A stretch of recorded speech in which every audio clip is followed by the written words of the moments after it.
It's Jess, and this is JessTalks, and we talk about real things. I am here interviewing this handsome black man right now, Mr. Jonathan Holloway. I'll let him tell y'all a little bit about himself, and then we'll go right into it.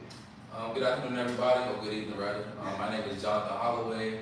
I am an academic advisor at Texas Southern University for the program called TRIO. Born and raised from Suffolk, Virginia.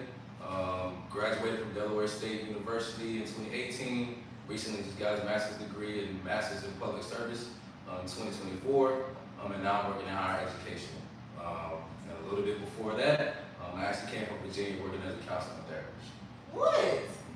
That part I did not know. You see how he threw that in on me? He threw that in on me, but I was going to make it. So, elaborate about that last part, that mental health portion. So I had the opportunity to work for a black-owned practice in Virginia, Hampton, Virginia, called Inner Circle Incorporated. And in that portion, I was a part of substance abuse counseling and management counseling.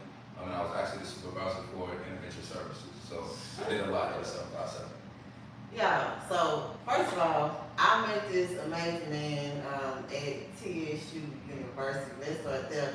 So I was invited to help another friend out because he was doing a summer program. And what's that program that y'all do? TRIO. So TRIO, we have a summer component where the students in our program, basically high school students, they'll stay on campus for about 6 weeks. And they'll do the whole residential. They'll get up in the morning, go to classes, go to lunch. We take them in the afternoons to go to recreation, any recreational activity, or we may do something in the city. Okay. And they stay on campus for Monday through Thursday. So y'all have high school students able to stay on the college campus. Yes, ma'am. Y'all hear that? They are giving these kids the opportunity to have the full throttle, like the full experience of being in college, because it's hard to help them understand the importance of it, why we doing it, why we push them to go to school, and it's a total different experience, I can imagine. So how often do y'all have the kids that went through the program actually come to the campus, like decide to enroll there after they graduate? So after they graduate, well, I actually start from the very beginning. Come on. So our program, we do service freshman through senior. Okay. But realistically, if a kid wants to participate every summer from 9th grade to 12th grade, they can. Gotcha. And the perfect component, since I do work at TSU, I can say, hey, apply to any other college you want to. Just know if you do decide to come to TSU, you have additional. So you can make that transition going from high school to college a little bit more easy. Okay. And so that's what it's about. And when it comes to the kids going through the program, getting them connected with y'all, they're available to the resources that are there, correct? Absolutely. So do y'all do like the tutorials for them and things like that? And so how does that go into play once school starts back? So that's actually interesting. I've been in this program for 2 years now, and I've actually been able to have a game plan of what we decide to do with students. Throughout the course of the academic year, we're able to provide 10 events. Gotcha. That can be cultural activities, that can be workshops on Saturdays, or that can be trips that we provide. Okay. We usually try to save the trips for the summer, or to the end of the academic year. So really doing from September to May, we're doing workshops on Saturdays, or we may have a guest speaker come out, or we just may do something fun to actually get the kids engaged. Yeah, so, and I guess that's one aspect that I see, especially in the rural area, like, predominantly black schools, predominantly Hispanic schools. A lot of them are moving away from having a college readiness at the campuses. Because originally, I know when I was in school, it's like they had somebody in place to make sure that you knew about this, to make sure you knew the importance about financial aid, to make sure to have those meetings with the parents. And so, do you feel like that we're getting further away from that as the years progress, or you feel like it's about the same? So I can actually say, let's just go back pre-pandemic. Me working in the mental health space, I still had to go out and provide services to these families. Okay. So I had the opportunity to work with some kids that were still in school, but not in school, doing everything. Got you. Okay. Seeing that, and now fast forwarding 4 years to where we are now, there has been a bit of a let off, but I can see how that is because kids are now starting to actually get back acclimated to being outside. But as far as parents being supportive, I don't think that drop off has happened. I just think it's really based on the students and what they decide to do. Whether that's, hey, I'm a junior and I decide I want to make sure I'm straight getting into college before I even get to my senior year. Right. We have some of those. We have some freshmen and sophomores that's really pushing themselves to get their associate's degree. Oh yeah. Graduating. And now once you go into college, you have a degree already. Man. And so I know when I was in school, I don't really recall like those programs, like the early college, etc. Mm-hmm. But the older I'm getting, I'm learning that those things were there, but it was only privy to those that asked about those things. And so it's like now that I've been working in the school system, in the district I'm in, and the last district before, it's like they're showing me that it's up to the kids, literally. Because they'll give you this stuff, or they'll say it broadly, or they may send those little emails, but it's really about like if the parents are up to date on what these things are, if the parents are even able to provide the resources they need. And I just feel like somewhere in there is a mix of translation, because why would you make sure that I'm aware, you know, that my kid could possibly graduate with their diploma and that degree? Like, who wouldn't want to do it? So that I definitely understand. So just to give you the gist of Upper Bound, I had never heard of it before I came down here. Gotcha. Okay. I heard of student support services and things like that, but being close to a college campus, because I work in Hampton. Hampton University is probably 10 minutes from me. Gotcha. So I was able to get on campus, network, and do things that way.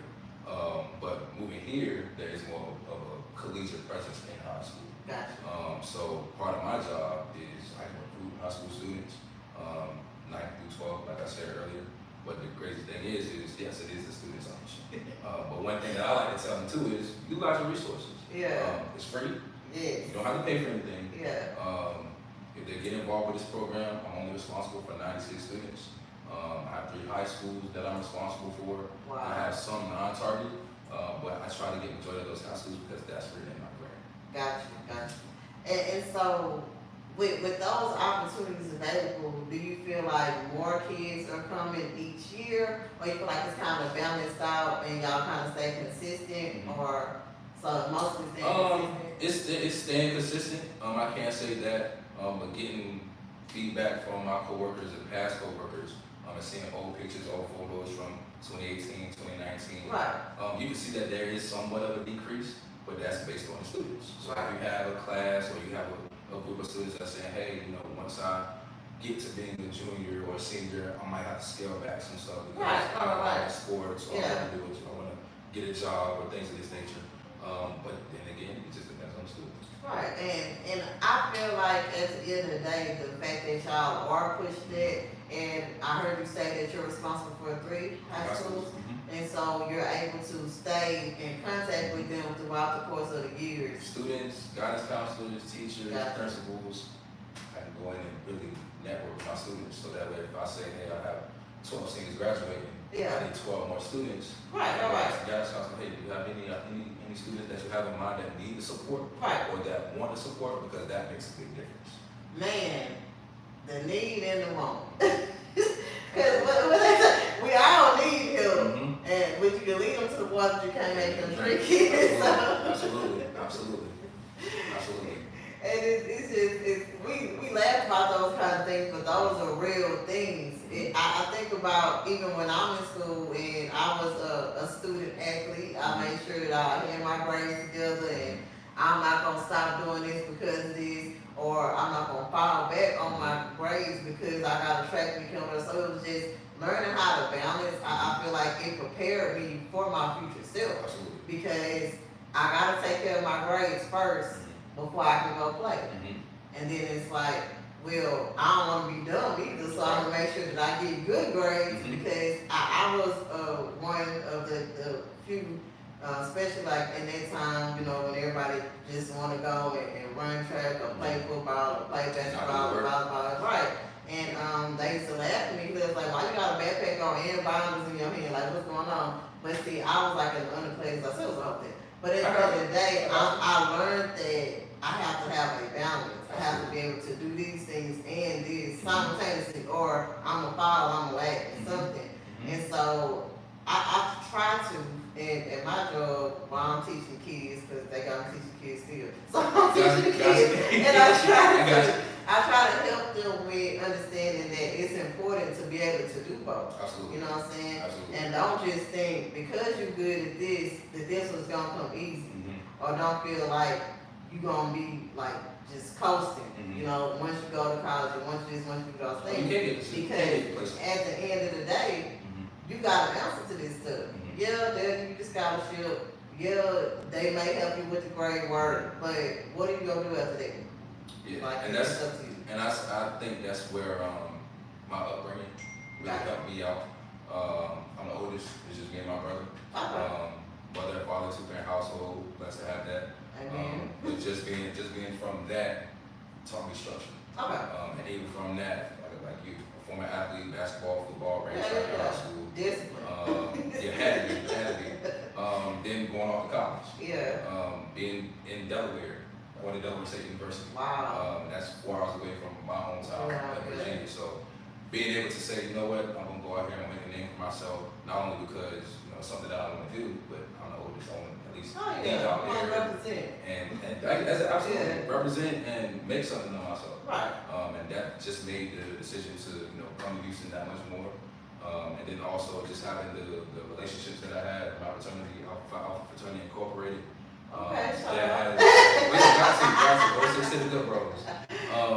That's helped me propel a lot of connections that I have not just in Virginia, but out here in Texas. So that way students can see somebody like me or that's somebody that looks like them. Say, hey, this is something I want to do.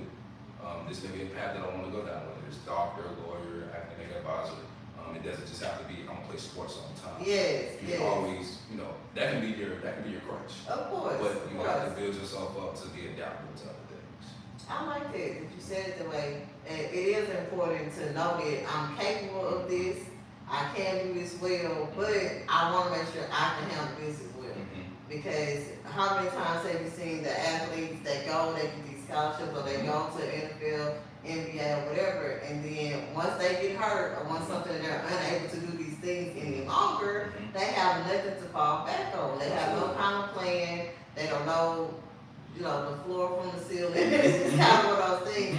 And nobody want to fool with you then because they're no longer nothing important to them. You know what I'm saying? So I like that you said that because that's important for us to promote that to the kids as well as help them see those things. So when y'all have like speakers come in and have people give those examples, like, well, how do they respond to that? Actually, the past couple of times they've enjoyed it. We've had 2 African American women that work at credit unions. Cool. They've come in, they've given workshops, they've actually sat down with our students and said, hey, we're gonna show you how to start a bank account. We're gonna show you how to save. We're gonna show you the importance of, hey, if I need to save this $200 instead of spending $60, I can do that. Like I said, it's a one-person need. Do you really need to go out here and buy video games or buy something that's not gonna be at your benefit? Not really. Or that's gonna break next week when you go lose. And I mean, we all have to learn, even as an adult, I have to do that to myself. Like, do I really have to go here today? Do I really have to, you know what I'm saying? And I'm a beauty consultant, so I like to look good. So I'm like, can I wait to get my nails done to the next time? And I don't want to because I think I'm cute. So I feel like everything needs to be head to toe together. And then how I'm gonna be impressive Jess and these nails ain't impressive. Gotta do that. And you gotta put your best foot forward when you walk out the door too. But it's just like learning to create that balance. So like, okay, I can make it another week at least. I'm just gonna go get out here and get to the grind and make the money up. But it's just understanding those things that are important. Even as a parent, I have to do that. Okay, well, I want to get them this, but I want to get them this. They need this. Let's focus. That's the word. Putting things that's priority first and everything else, let that go last. One thing I try to always tell my personal children is you gotta do what you have to do first before you do what you want to do. Absolutely. And I've been telling that since they was 2, 3, and 4. And now even with my daughter, she'll be graduating this year. Okay, congratulations. And so she's doing online school, and that was like online, she's going to high school online, fully online. She's going at her own pace. And at first, I was a little nervous about it because I know I said to go to work, and I'm like, well, dang, I know I'm gonna have to answer her questions sometimes. So I mean, it worked out. My job ended up working for me on that again. But it's just knowing that it's people like you and it's people, in those kind of programs that will support them along the way. Is what I'm getting to is important. So I'm watching her, but I also see the kids I teach. I see the kids like that was at their program with you guys, and it's like we are doing stuff. Absolutely. And I don't feel like it's capitalized enough. So that's why I really wanted to bring you on here because, like, you look young, black man. I'm pretty sure sometimes the kids be like, "How you gonna tell me?" You look like, like you my brother, like you know what I'm saying. So how do you respond to that? Because I know you get that sometimes, probably more times than people expect. Absolutely. Yeah. So I'm 28. Okay. I know some of the kids when they first met me, which was 2 years ago, they was like, "There's no way that this guy's gonna be our, there's no way that this guy's gonna be our academic." Yeah. You look like you could. Ain't no way. But no, I just keep it real with them. Yeah, I'm close to y'all age. I'm no more than 10, maybe 12 years older than you. Right.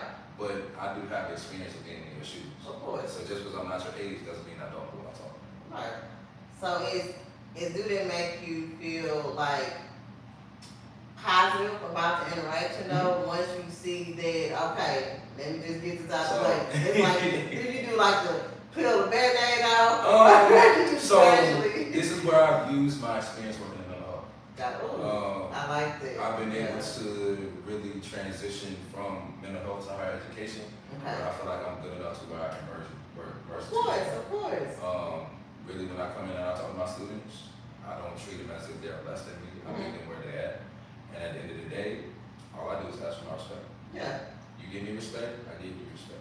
I'm gonna answer you yes sir, no ma'am. Right. Yes ma'am, no ma'am. And as kids, they say like, why are you saying yes ma'am, no ma'am, yes sir, no sir? Not only that's because I was raised, but I'm giving you respect. And I think that's important. I like that you said that. That's something that I practice. Even when I was in law enforcement and transitioning into teaching, they was like, how did you transition into that? Go. That's first of all. Absolutely. First and foremost. I literally ended up teaching some of the kids. I had to arrest. I had to break up fights, bro. So I'm like, they look at me like, ain't no way somebody let you teach.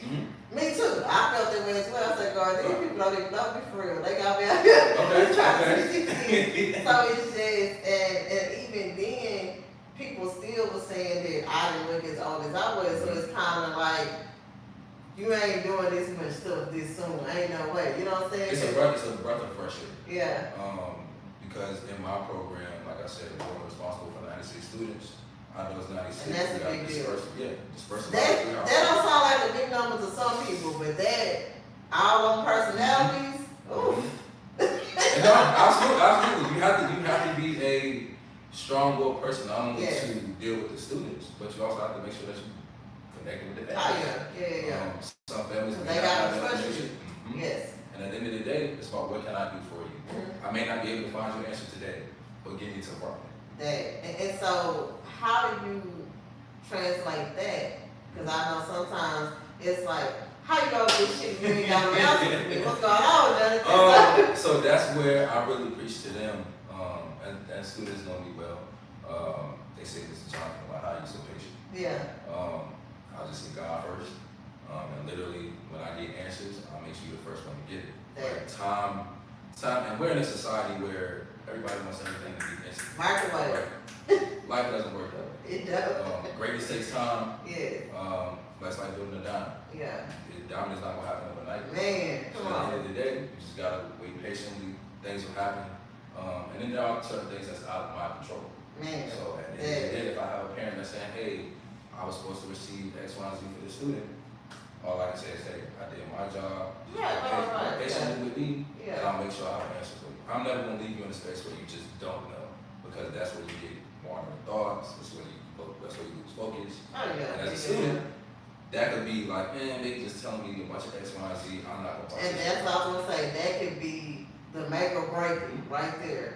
Or that can make them decide, man, I don't want to do the next year. I'm gonna finish it this year, but next year I ain't even trying to do it. But not understanding that those communication barriers as well, because at the end of the day, even though sometimes they may seem mature, they still kids. They still kids. They still don't get that. Man, okay, we said this, but we're unable to do this. Just like when y'all had to change the date of the banquet.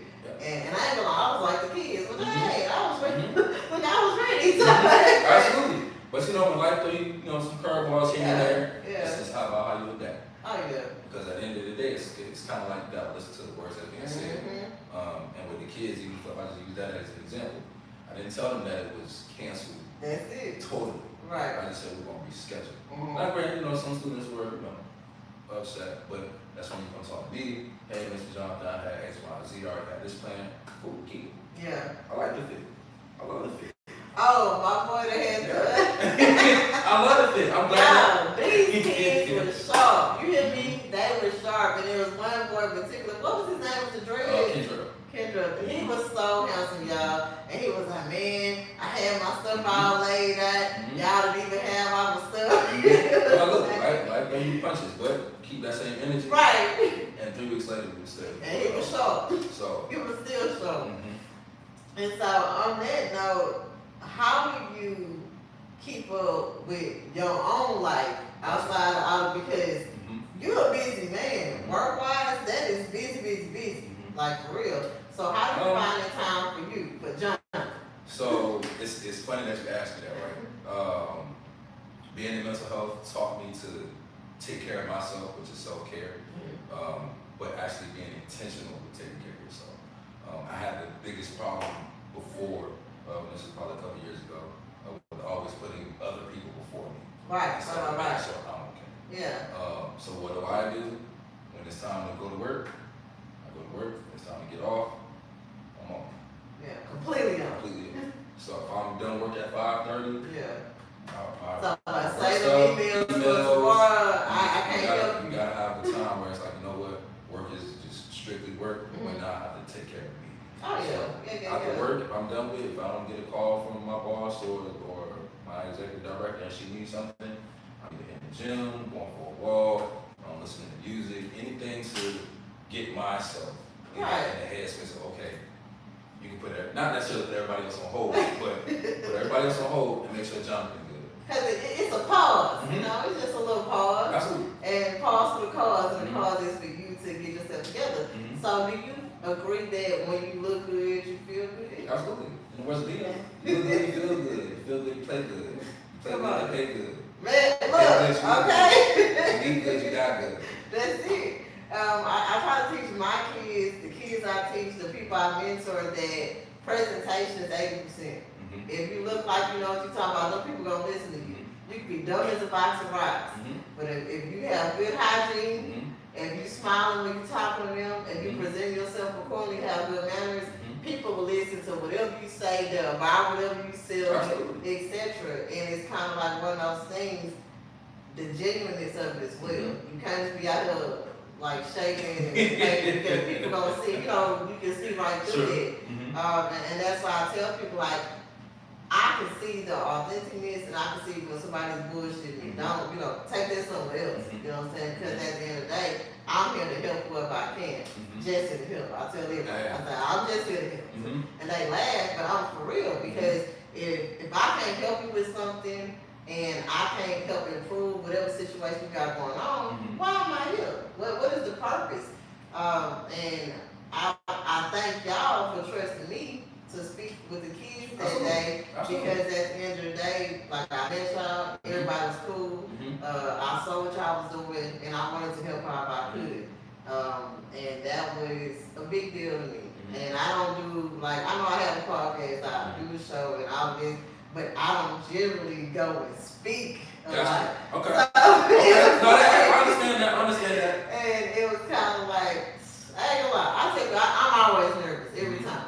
And they'd be like, really? Like, yes, every single time. Every time I do the show, every time I go live, I am nervous because you know what you want to say, you know what's in your mind, but you can never, like, dictate how people are going to receive what you're saying. And it's like, I'm saying, I don't see them and give it to us. But it's kind of like, that's when you have to really mean what you say. Absolutely. Because if you mean what you say, you mean what you're doing, hell, it don't matter. Y'all do what y'all want to. I left it all on the table. But I will say this, though.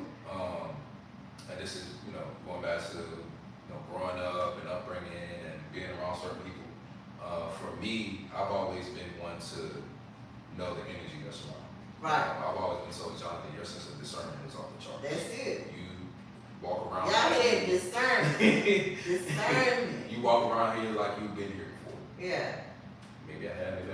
But I can tell when someone is being genuine. Right. Someone is saying, hey, you know what, I am doing this just not for the benefit of myself, but I'm doing this for the benefit of others. So that's why when I asked you, I was like, well, Mr. Henry said you cool. Come on, shout out to Mr. Henry. That's my boy. Mr. Henry, wellness and healthy living. That boy, I'm talking about Virgo. That's your first one. Shout out to my Virgo. I already knew, like, once he bought you that day, I was like, you know what?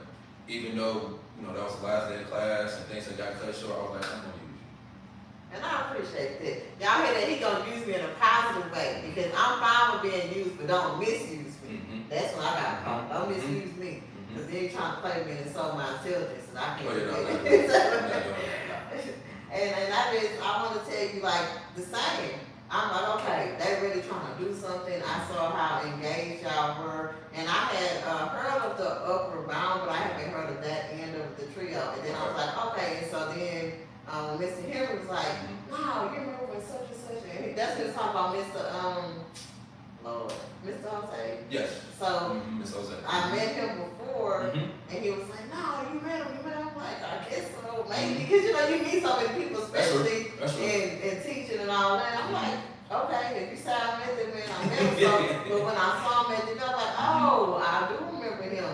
And it's just seeing that full circle deal, because that was almost 2 years ago when I was working at Cashmere. So to still be able to remember somebody, and like you said, Miss Ashley, she remembered me. So it's just kind of like one of those things, like, it's cool to be able to network with like-minded people that's really trying to do something positive. And so thank you again for that, because that was an amazing opportunity. Them kids was sharp, they were so cute. And I tell you, that's my favorite thing, to see the kids looking nice, because when they look good, they act good.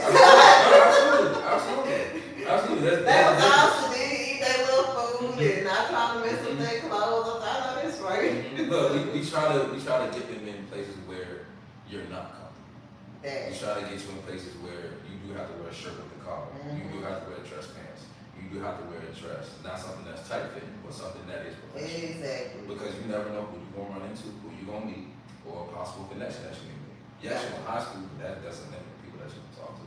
Okay. I understand that. And so one segment that I have been speaking on the last 2 weeks is why not me? And so when you hear that, what do you think? Why not me?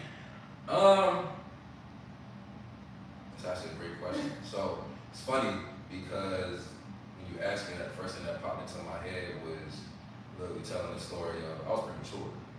Come on. I was born premature. Preemie? I was born in December. Okay. Shout out to your daughter. I was born in December. I was supposed to be born in March of '96. I was born in December of '95. Wow. My mom and dad told me when you came out, you was 2 pounds. I could literally hold you in my hand. Oh. So hearing that over the years, it's like, okay, I'm here for a purpose. Exactly. Do I know what that is? is? Be a queen. Yeah, absolutely. Now, do I know what that purpose is? As of right now, I feel like it's giving back. Whether it's kids, athletes, anything I can do to help better somebody else's life on a mental space. Right. That's where I'm going, because my end goal is to be a sports psychologist.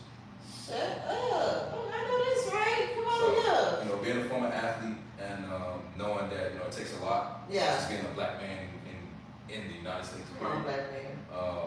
Being an athlete and now being somebody that is responsible for paying the bills. Right. Somebody that's responsible for payroll. Somebody that's responsible for being a protector of the home. Gotcha. What does that person have, or who does that person have in his corner when he's able to be like, you know what, I gotta turn all this off. Who can I go to? Yeah. Male or female. Right.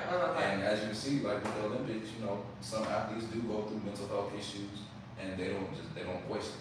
Right. They rather keep it inside. But nowadays it's like, okay, no, let's unpack that. Let's make sure you are safe so that way you can perform. Because that's how you make your money. And that's how the substance abuse come in, and the cheated and lied and this and the gambling. And it's just crazy you say that because I felt like that same viewpoint on the law enforcement end. So that was my master's I'm finishing up is counseling. And so my whole thing was to do the mental health counseling for first responders and young adults.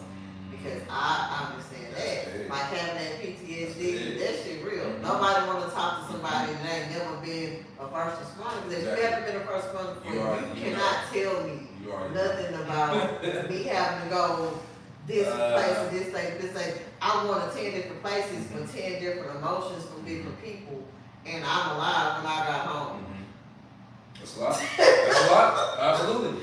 And then I got kids, a husband, a wife, and all this, and everybody expect me to just turn on what I need to. And so people laughing at me, I take too many baths, but I literally had to wash that person out. Like when I leave that school, I'm washing the teacher out. when I finish doing whatever for personal results by JessTalks, I have to wash it out because then I have to be them kids' mom. So it's just learning how to transition smoothly and carefully. Because at the end of the day, you can't move too fast because I still have to decompress, I still have to decompose and remember, okay, what did I get from this? Or what should I have done better today that I can do better tomorrow? So it's just reflecting on those things and helping me to self-regulate and self-improve. I feel like all of my career choices, all of my professions have helped me to reach to this point. Because I never saw myself having a show, a podcast, having really pushing my business the way I do. I never saw it. But God's plan, not mine, and I just try to trust the process and keep it moving. So. And I can definitely agree with you on that point because I never would have thought I would have been in this position. But I'm taking it and I'm learning it every day because who's to say I'm not inspiring some students to be another academic advisor or be a big brother to a student or a kid that they don't know. Yes. There's plenty of times where, I've been granted the opportunity to just mentor kids on TSU's campus. Granted, that's not my job, I'm not getting paid. But do I care about that? No. Because this kid is seeking the help that he may not have gotten before. So who am I to push him away or who am I to push her away when they're just trying to seek knowledge? That's it. Can't do that. You can't. It's not my fault. Man. So it's the fact that you said that it really hit on something that I experienced today. They have all these protocols and how they want you to do things now academically through the school program. And it's like, I feel like, and you can tell me if you feel that way, that they're pulling away from actually getting the kids where they really need to be versus trying to overshadow it with a system, making it so systematic of, okay, but they should be here. But then you lose all them kids in between there that can't make that adaptation phase because of those learning disabilities, just not having the resources, just unable, to transition, period. So what do you do with that? So I think where we are as far as the education system intentions, I can definitely say the education system in Virginia, as far as testing, completely different. Gotcha. Here they emphasize you got to pass the state test. You Right. got to pass the state test. In Virginia, it's like, okay, you have to pass the state test, but also want to make sure you're meeting these benchmarks. Math, science, history, English. Yeah, because you need the essentials. Exactly. So that's where I would start. Yeah. Because not every kid tests the same. Like I know for me, I was a horrible tester. I didn't take tests. But I graduated high school with a 3.5. Right. Graduated college with a 3.5. Not saying I was the best tester, I had to work at it. But homework, class participation, that spoke for itself. Gotcha. So with these kids nowadays, I would definitely say patience. Man. That's the biggest thing. And some people may not have the patience for it. And that's okay. Some students may not have the patience to be like, you know what, I don't get it, I don't understand it. I'm not gonna take the time out to sit with a tutor or a hour a day. Yeah. Because my friend But that's real. That's what you need. Yeah. And part of it is actually sitting down with them. And I had to do this with a couple of kids this summer. So I was like, hey, what's your plan? You sophomore, about to be a junior. You're a junior, about to be a senior. Yes, I'm here right now, but I'm not gonna be here 4 or 5. Exactly. Who knows? So what do you gotta do? Write your plan. Put it on paper. Visualize. And so it's that accountability piece that I feel really helps them transition into making a solid decision. Just a beginning decision, at least start with something, because you gotta start somewhere. Got to, absolutely. Like, and the biggest thing with education is, yeah, you may think you can't do it, but why even psych yourself out? That. The resources are here. You have people in your corner. It's just write it out and we can plan for it. Hey, Mr. Jonathan, I want to work on my resume, but I want to get a job too. Yeah. Okay, well, let's start with, we're gonna work on your resume. Which Yeah. we did this summer. Yeah. And we actually have a couple students in our program now that have jobs. That's amazing. Yeah. That's so cool. It's a plus, but it all goes back down to, like you said, accountability. Yeah. And the students want to. The student wants to learn. The student wants to graduate number one in their class, which is what I can say about our group of kids at Trio Overbound. Being ranked Yeah. in that Man. top 5, top Yeah, 10%, yeah. that's something that they really strive for. And that makes my job more easier because Yeah. I don't have to worry about you missing class. I Exactly. don't have to worry about you missing no assignments. And if you do, you already have the accountability like, hey, you know, Miss Smith, I missed my assignment last week and I just want to make sure that I turned it in. Yeah. And I get some credit. I mean, I get all of it. Yeah. But Give can I me get some. some? I don't want no zero. Okay, that's cool. And so, I want to ask you this because I meant to ask you earlier, but I'm gonna ask you. So, in the event of, like I said, that time to yourself, when you do work out or you do get your meditate, whatever you do to help you, is it hard sometimes for you to pick like certain days? Like, how do you do that? And I'm asking that for a real reason. How do you do that? It's a great question, actually. There's no really set day. My job is Monday through Friday, but just like this past weekend, I had to work on Saturday. Right. I took a group of students, we took a tour of Lamar University. Oh, yeah, how was that? That was good. They loved it. They loved it. We were actually planning on going to the Lamar and TSU game afterwards. Yeah. But we had some stuff come up, but we had to come back to campus, come back to Houston, actually. Yeah. It was okay. But as far as like the actual campus, some of the freshmen that came, never been to Lamar, Yeah. never been outside of Houston. Man. Just them being able to be like, you know, I was at TSU this summer. Yeah. So I was able to say HBCU. Yeah. But now they put me in a space where I can go see what Something Lamar different. University Yeah. is. That's It's different. But they enjoyed it. They enjoyed it. But to answer your question, it's really about what I prioritize. I may get off Monday at 5 o'clock and be like, hey, you know, I'm gonna go to the gym. After I go to the gym, I may go hang out with some alternative. Yeah. On Tuesday, I may come home. I might not feel like doing anybody. Right. So it's really It's up just to my me. day. Okay. And I like that you said that because it's so often that people just work, not understanding that you have to have that rest time. And I'm guilty of it. Like, So I'm not saying that. the last few weeks, Same. I can't even tell you when I really got the rest I should have got. But, you know, it's grind time. Yeah, When it's grind time, you gotta get things done and you gotta execute, hit the deadlines. But I am learning, especially though that I get that I got to learn how to give me some naps in here. And I'm not a big nap taker. I got some friends, they can nap you under the table, like they going to sleep. Yeah. But it's just for me, it's always like, dang, if I go to sleep, I could have did this, and this. I want to sleep later. You know what I'm saying? Understood. It's so, But are you taking something away?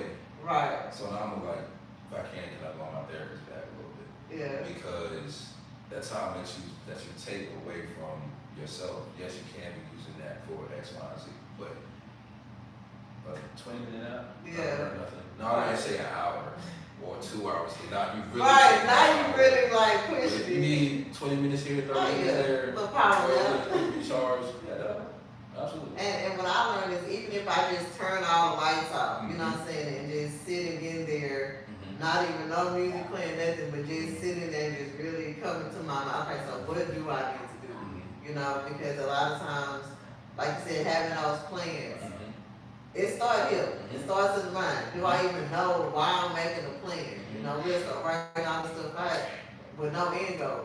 Nah, but I can see how that happens too, though. Especially like when you have like kids and they're like, well, I want to do this, I want to be this, my girl. Oh, I'm good at this, I'm good at that. Like, he's like, okay, hello. Right. Now I need you to stay on. I need you to pick one and stick with it. And that's the funny part about working with kids. They know until they don't. Right. And then once I actually give you information on, hey, what it takes to reach that goal. Bingo.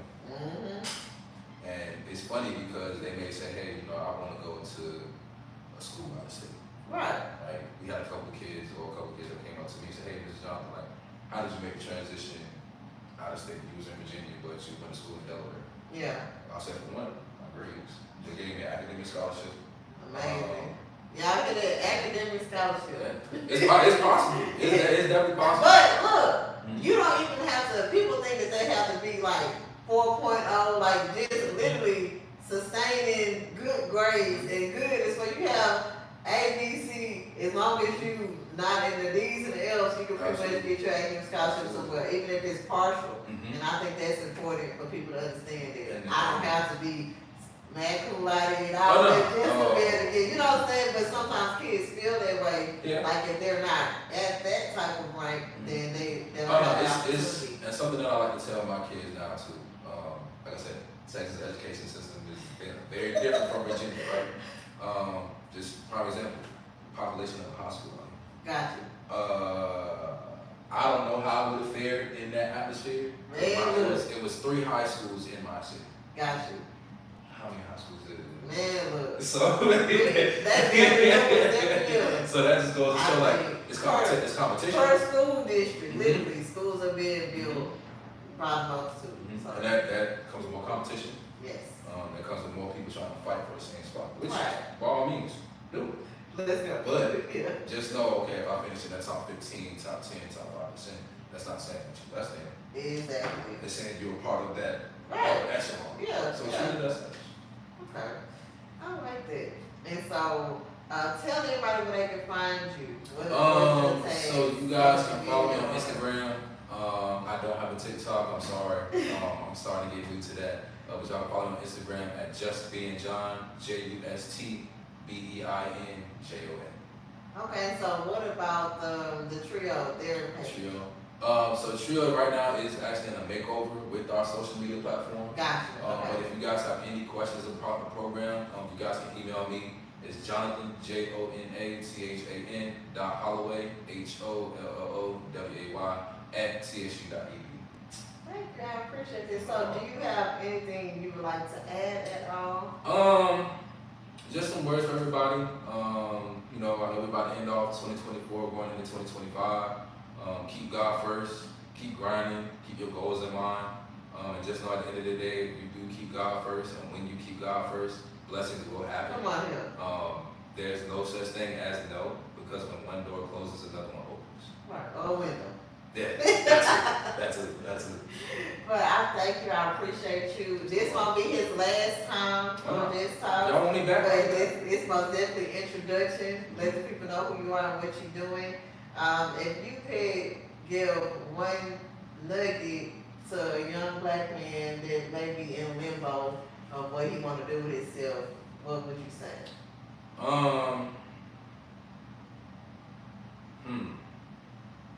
So I'm looking to the camera. So black man, I hear you, I see you, I acknowledge you. It's okay if you don't know. But all I will say is, if you're trying to find that path or you're trying to find that answer, don't only seek God, but seek the truthfulness in yourself. Because once you have God in you and you are truthful to yourself, you'll get your answer. So write it out, pray, and it'll come to pass.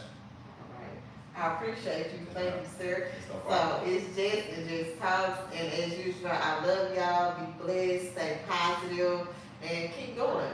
And don't let the mood mess up the plan at all. Stick to the plan and not the mood. I love y'all. Remember, when you look good, you feel good. It's Jess and JessTalks.